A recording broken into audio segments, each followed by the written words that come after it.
Ça nous faisait bien rire en fait au début, et puis après on nous a dit bah non, vous sortez plus de chez vous. Ouais, Là on a fait ah merde. Et on a appris le samedi à 20h qu'à minuit les bars fermaient. Ouais. Et c'était le bordel dans Tours. Et nous on a fait une grosse soirée, pareil, on a fait la Coro Night. On aurait dit la Coupe du Monde dans le centre-ville de Tours, c'était mortel, c'était trop bien. Puis le lendemain matin, réveille mon père qui m'appelle je viens te chercher. Moi j'étais à l'ouest, j'étais encore bourrée, j'ai fait hein, mais qu'est-ce qu'il dit? C'est que genre quand le virus il est arrivé, tout le monde se foutait de sa gueule en France. Je me souviens très bien, qu'est-ce qu'on lui mettait dans la gueule en mode, on disait, mais ils ont mangé de la chauve-souris, putain, mais ils sont vraiment trop cons. 2 mois après, il était là. 1 mois après, il faisait 5000 morts, tu vois. Tu sais, c'est à la distance, tu vois, le truc se passe je sais pas, à 20, 30 000 km. Et puis, ça t'atteint pas parce que c'est loin. Tu te dis, ouais, mais c'est un chiffre, tu vois. Pour moi, c'est loin, pour moi, c'est abstrait. Ça, je vois personne autour de moi, je vois pas le truc. C'est juste plus loin et abstrait. Pour moi, c'est juste des discours tous les jeudis à 18h. Pour moi, ça se résume à ça, le Covid. Tout est flou en plus autour de ça. Enfin, je veux dire, dès le départ, dès le mois de mars, tout a été flou, que ce soit au niveau des symptômes, au niveau de comment il se transmet.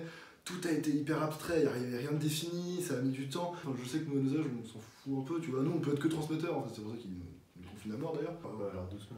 Oui, non, je sais. Il y a plus un risque, mais je veux dire, en tant que jeune, en bonne santé, tu vois, il y a moins de risques. Non, mais moi, tu vois, forcément. t'as des mecs de 20 piges qui sont allés taper derrière. Oui, bah oui. Non, bah ouais. Enfin, arrête, t'es jeune. Enfin, En fait, on n'a pas peur du virus pour nous.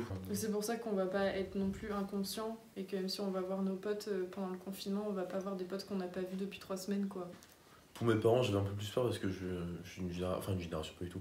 Genre, je fais partie des types d'enfants qui ont des parents qui sont assez vieux, enfin, qui ont plus de 60 ans, quoi. Du coup, je me disais, bon, bah, ils peuvent mourir, hein. Voilà, c'est comme ça. Mais ouais, au début, j'ai eu un peu peur, mais pas pour moi. Et maintenant, en vrai, pas trop du tout. Hein. Dans le sens où j'étais en mode, bon, c'est un peu aléatoire, du coup, bon, si jamais je l'ai, est-ce que je le refile à mon mec qui est asthmatique? Je ne sais pas, enfin, vraiment. Mais ouais, puis même... T'es un fardeau, Milo. Mais pas du tout, c'est juste que ça peut faire peur puisque ça touche les poumons et forcément, du coup, j'ai pensé à toi à des moments.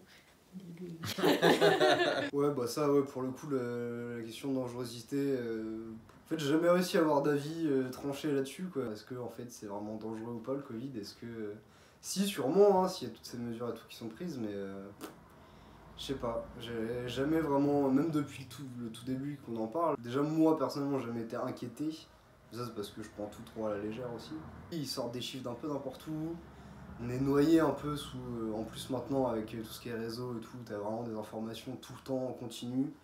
C'est des gens qui se contredisent tous les jours. On est noyé sous les informations et puis ça change tous les 3 mois. En fait, c'était pas ça mais c'était autre chose et j'ai l'impression qu'on largue un peu des tonnes de trucs comme ça tout le temps, des chiffres qui veulent tout et rien dire.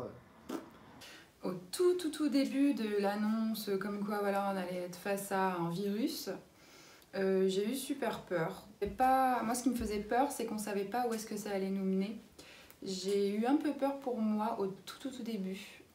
Parce par rapport à la maladie ou par rapport à la maladie, ouais. On savait pas trop ce que ça faisait, comment ça se propageait, c'était plein de questions en suspens et puis du coup bah, c'est vrai que j'ai eu peur vis-à-vis de ça, je me suis dit mais si je le chope, qu'est-ce qui nous arrive concrètement?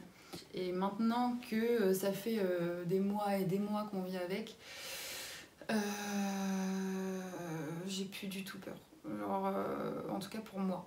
Déjà, j'ai aucun cas dans mon entourage qui a été touché par le Covid. J'ai l'impression que c'est quelque chose dont on entend beaucoup parler, mais concrètement, je le vois pas. Et ce qui fait que je me sens loin de ça et je me sens pas touchée par ça. Donc non, c'est vrai que je suis beaucoup plus détachée vis-à-vis de ça qu'au tout début, par exemple au début du premier confinement où là j'avais vraiment plein de questions en tête pour le coup. Avant, je faisais des crises d'angoisse en tapant mes codes de carte bleue à Carrefour. Je rentrais chez moi, je nettoyais tout à l'eau de Javel, je me nettoyais à l'eau de Javel. J'avais vraiment une bassine de Javel, j'avais un sas de décontamination à l'entrée de mon appart. Je sortais chez moi 1 fois par mois, des fois je mangeais pas pendant 2 jours pour éviter de ne pas sortir. Vrai ça. Et là, je pense qu'à l'heure actuelle, je suis un décès qui s'emballe plus les couilles. Du fait de mon travail qui est de livrer des clients partout en camion et que quand j'arrive chez les clients, bah, j'ai pas le choix de toucher à plein de trucs. Et donc, au bout d'un moment, au début, je faisais attention. Maintenant, même si c'est pas bien, bah, je m'en fous. Genre, ça me fait plus peur en fait. Enfin, voilà. Le fait que plein de gens commencent à le contaminer, que des potes l'aient et qu'il n'ait plus et tout, on a beau me dire ce qu'on veut, au pire je l'ai, même si je crève, mais je pense que c'est impossible. Donc j'ai pas peur. Ça me fait juste chier que le truc soit là, j'ai hâte qu'il parte et puis fin de l'histoire. Bah, au début, bah, c'est l'inconnu, du coup, tu te dis, bah, on va faire attention. Maintenant, je fais moins attention et j'ai pas pour autant que j'ai été malade. La crainte du virus, elle est amoindrie comparée à mars, même si le risque est toujours là. Il a pas diminué, même au contraire. D'après ce qu'on me dit, ça augmente avec les variantes qui sont arrivées et tout. Mais pour moi, la peur du virus, j'en ai pas peur, quoi. Et si je l'ai, bah, je ferai ce qu'il faut, mais moi, j'ai pas peur du virus. J'avais vraiment peur. J'avais tellement peur que je m'embrouillais avec mes potes sur certains sujets quand ils respectaient pas le confinement. Alors qu'aujourd'hui, j'ai plus du tout peur par rapport à moi. J'en ai un peu rien à foutre. C'est plus par rapport à mes grands-parents, justement. Tant que je suis à Tours, je m'en fous dans le sens où je mets personne en danger parce que je vois que des gens qui sont en accord avec le fait qu'on se voit. Genre, j'ai peur parce que mon père, tu vois, j'ai une famille qui est, j'allais dire âgée. Ma mère, elle est pas spécialement âgée. Mon père, il a 74 ans, tu vois. Et je sais qu'il y a des gens, sans faire exprès, ils ont tué leurs grands-parents, quoi. Et ce qui me fait peur, c'est que en fait, c'est ça. C'est tout l'apanage d'un virus, c'est que tu t'en rendras pas. Tu peux pas t'en rendre compte. Tu peux être une arme létale dans ton propre foyer sans t'en rendre compte. Et à moins de te mettre tous les jours un coton-tige dans le pif, tu le sauras pas.